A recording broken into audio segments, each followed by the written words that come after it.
수도권 남부의 대표적인 신도시가 있습니다. 판교 신도시와 광교인데요. 이 양쪽의 주택시장 희비가 엇갈리고 있습니다. 한쪽은 웃돈이 붙어서 거래가 되고 있는데 다른 쪽은 약세를 면치 못하고 있는 분위기입니다.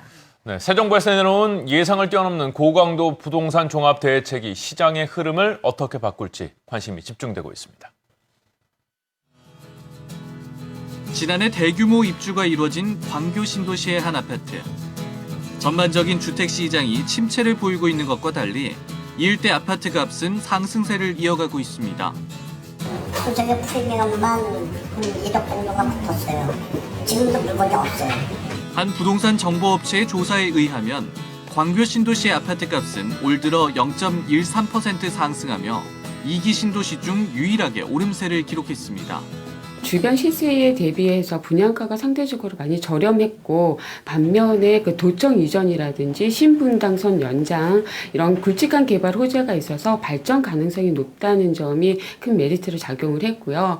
그리고 주변에 1기 신도시 노후된 그 주택의 그 수요자들이 광교 신도시로 이전을 하면서 거래가 다소 활발하게 움직이고 있는 것으로 보입니다.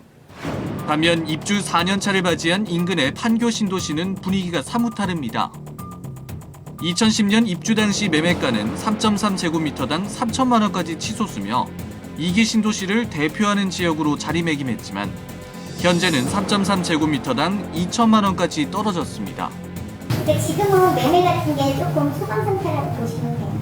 원활하지 않아. 금매물 위주로 팔리고 전세는 계속 강세. 적은 평수는 1억 빠지고 큰 평수는 한 3억 이상 빠졌어요. 전체적으로 본다면 부동산 경기 침체와 같은 맥락을 하고 있고요.